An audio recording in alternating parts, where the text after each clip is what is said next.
Hey everybody, it's day 5 of the Toronto After Dark Film Festival, and today we have some scary films lined up. First we have The Children, which proves that all children are actually evil little creatures, and the other one is called Someone's Knocking at the Door.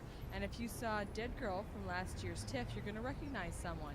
His name's Noah Segan, and he's here today, so Robert Mitchell's going to interview him and catch up on what he's been up to in the past year. Here at the festival. You've been having a good festival. Give us some noise here for Someone's Knocking at the Door. Festival programmers, when we get films sent every year, we look at so many and we're looking for something fresh and original. And this film just blew us away. It's got so many mixed elements to it. It's got psychedelics, it's got 70s throwback music, drugs, all sorts of crazy stuff going on, and giant killer penises. We just want to see a film with that. I'm really thrilled not just to have the film tonight, but the writer, one of the producers and lead actors, Noah Segan. Give it up for Noah is here. Make it for the break. Dead Girl is going to introduce the film. We're really excited. Very talented young man. He's working lots of things right now. No, I don't know what I am, man. I don't know what I am. Well, that's the life, man. But, you try to figure it out. Yeah, exactly, right? That's sort of what that movie was about. It's, existentialism at its finest. Yeah, but I'm going to do my intro now. Are we ready for this? So that wasn't that. No, I just want to talk about Warren Oates. B-roll about Warren Yeah, Oates. we'll put it at the end of the interview. I just wanted to talk about Warren Oates. Hi, it's Robert Mitchell. I'm here at day 5 of the Toronto After Dark Film Festival. And standing beside me is a man who you may recognize from such films as Brick and Dead Girl. And it's in my opinion that he's one of the finest young actors currently working in American cinema. I introduce you to Noah Segan. Hi, how are you? There's a lot to live up to. Well, you will. Tonight's film Noah was in was Someone's Knocking at the Door. And I wanted to ask you, how did you meet Chad Farron? I'm familiar with some of his earlier work, like Unspeakable. Sure. I met Chad through Trent Haga, who wrote Dead Girl. And, of course, after doing Dead Girl, Trent and I became very, very close. We're going to work on another film very soon together that he's going to direct, which is going to be really exciting. And Trent introduced me to Chad. Chad and I just hit it off. We have very similar tastes. And Chad got in touch with me with this script that he hadn't written. He's only made films that he's written. Unspeakable, and then followed up with, The Ghouls and Easter Bunny Kill Kill. He's a real auteur. And he sent me this script, and he said, you've got, similar tastes to me, so will you just give me your opinion on this? Because I don't know what to do with it. These guys want me to make this movie. I've never made a movie that I didn't write. And so I take a look at it, and the next thing I know, it's like 6 weeks later, and we've rewritten the script 10 times. I see the script, and they said, this is kind of interesting. We're kind of into this. This is a lot more awesome than the movie we gave you. So why don't you go ahead and make it? And from then on, we were just working together, and I came on to produce and, just collaborate, just sort of like-minded individuals making a movie together, Your character in this film and other films I've seen you in, you go through these great character arcs and these great transformations, sometimes right in a scene. And I was wondering, could you talk about the process of taking a character from the page and then taking that character and making it real?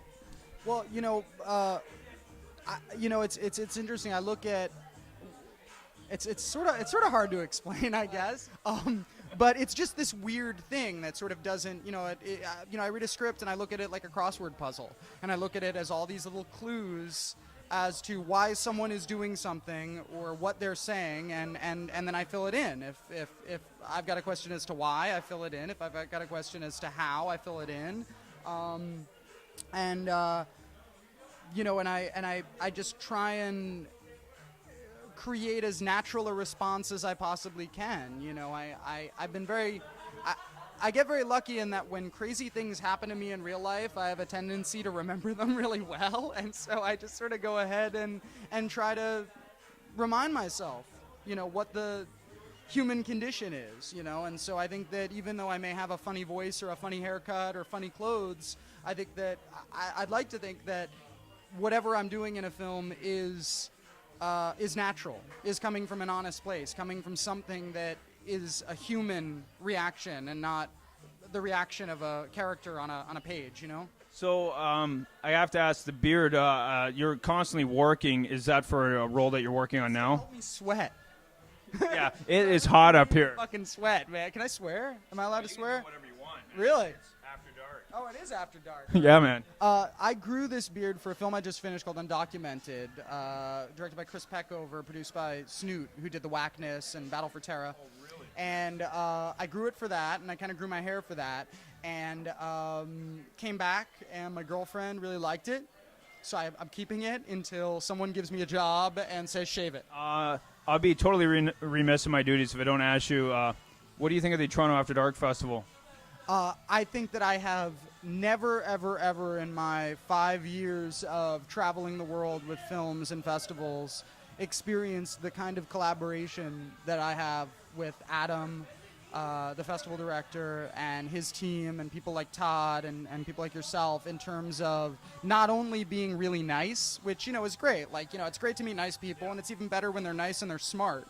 And it's even better when they're nice and they're smart and they have good taste, but when they share their concepts with you and you really feel like you can continue to create something. And that was something that Adam Lopez did from the get-go, man. From the get-go of seeing our film, he was giving input that went above and beyond what a festival director usually does. And even to the extent of getting me out here, you know, and having me here and being so welcoming. I don't think that I've ever experienced the welcome and the collaboration that I have at Toronto After Dark. It's unbelievable. It's really an honor. It's humbling. And then to be with these films, I mean, to be with Stegoi and to be with the children and to be with, you know, with the great shorts, you know, and I mean, like, you know, Blackhead and, you know, these amazing films, to be part of that it's humbling. It really is. No, it was a real honor and a real pleasure to meet you tonight. It was Awesome. my honor. Thank you very Thank you very much. It's a privilege.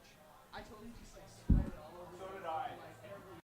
People are gonna think I'm like you guys think you're like the creepiest, sweatiest, skeeziest. I don't think they'll show They're up.